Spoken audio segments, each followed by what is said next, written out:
Toby Torres, a young man in his late 20s, applied for a U.S. visa with a desire to travel and explore his dream city, New York. Unfortunately, his New York City dream has been put on hold as his application for a visa was denied by the U.S. Embassy. Undeterred, Toby remained firm in his desire and filed the visa a second time. To his great disappointment, he was denied once more. Toby was clueless as to what went wrong. He works as a senior programmer for a reputable Fortune 500 company in Manila. He travels frequently to his company's branches in Singapore, Kuala Lumpur, and Australia. It would appear that getting a visa should have been easy. So, Toby applied for a visa again, only to be denied the third time. Exasperated, Toby was left wondering, what could I possibly be doing wrong? Many seek to enter the land of opportunity, some legally, while others enter illegally, all pursuing the American dream. Most of those who were issued visas end up having wonderful experiences and memories, while others end up changing their immigration status from visitor to temporary worker status. However, there are some who choose illegal backdoor approaches and find themselves either deported and banned from future entry. That's why it's crucial that when applying for a visa, one knows exactly what it takes to maximize one's chances and obtain that visa. Today we'll be discussing how to maximize your chances in obtaining that visitor's visa, what not to do, and other crucial advice to make sure you get your visa. The immigration expert to guide us through this issue is none other than Senior Partner and Managing Attorney of Reeves & Associates, Mr. Robert L. Reeves. So we're here with Attorney Robert Reeves. It's a pleasure to see you again, Robert. Troy, it's my pleasure to see you again. All right. So today we're going to be talking about visas, especially visitors' visas. First thing I think I myself and everyone would like to know is, why is it so hard to obtain a visitor's visa? Well, that's a good question. First of all, they presume that everybody has an immigrant and visa intent. And that means that they're not coming back. They're going to immigrate to the United States.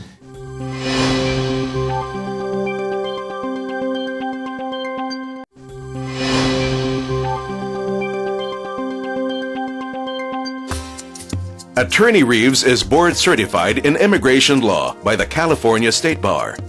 For 4 years in a row, beginning in 2006 up to 2009, Mr. Reeves was voted by his peers as one of America's most respected immigration lawyers, as published in the New York Times, Wall Street Journal, Los Angeles Times, and LA Magazine. His achievements in immigration law are also recognized by Cambridge Who's Who in America. Mr. Reeves received the Leadership Award in Immigration from the Los Angeles County Board of Supervisors, the City Council of CARSON Award for championing the cause of World War II veterans of the Philippines for citizenship, and 13 awards from the New York City Police Commissioner's Office for exemplary and extraordinary actions while serving as a New York City police officer. R&A was cited as one of the top immigration law firms in the United States for 2006 and 2007 by Indus Business Journal. Mr. Reeves serves as a distinguished radio and television commentator.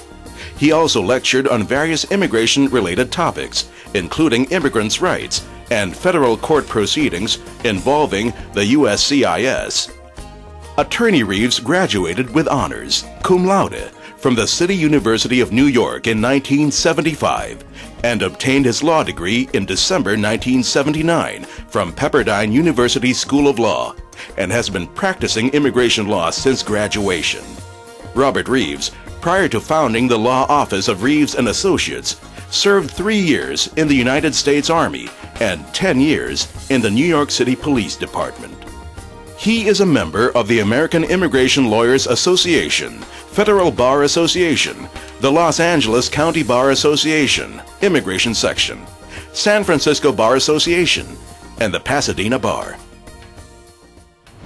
So we're here with Attorney Robert Reeves. It's a pleasure to see you again, Robert. Troy, it's my pleasure to see you again. All right.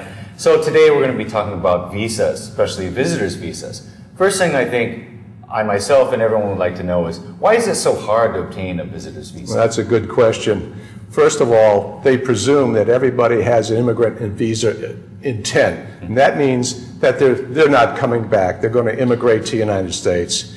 I just want to make a point of clarification. There's two types of visitors visas. There's a B1, and that's a visa for business, and a B2, which is the most common, that's for pleasure.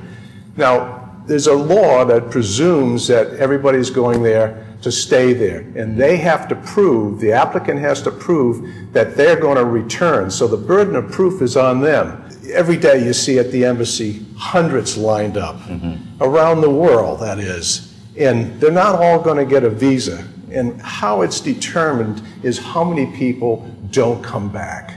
I see. And so they make it more difficult, and you have to prove that you're coming back. Right, right. So with, let's say, if B1 and B2, since one of them you were saying is more for working, and the other one is more for, let's say, for a vacation or something like that, which one usually has the most problems, let's say?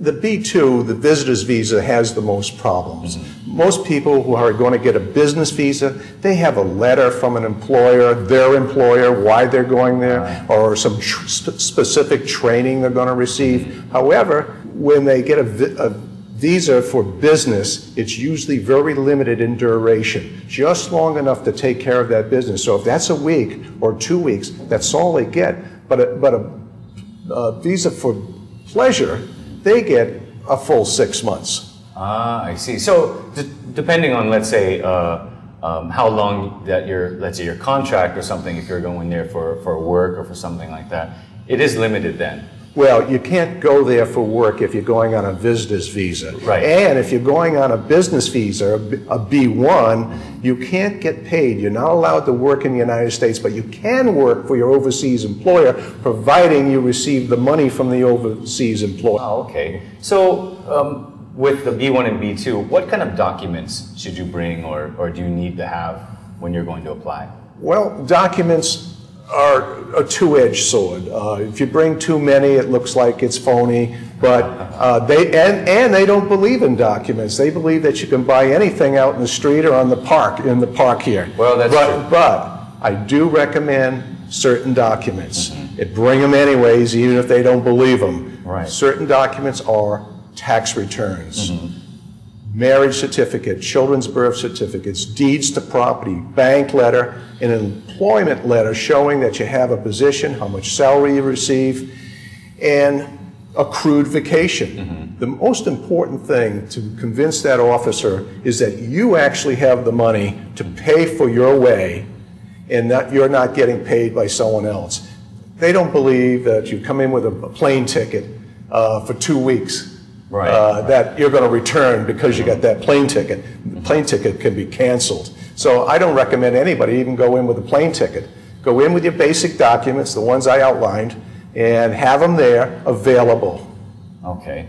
Robert, do you have any tips for those out there who want to get their vacation or their tourist visa? Yeah, I'm glad you asked me that, Troy.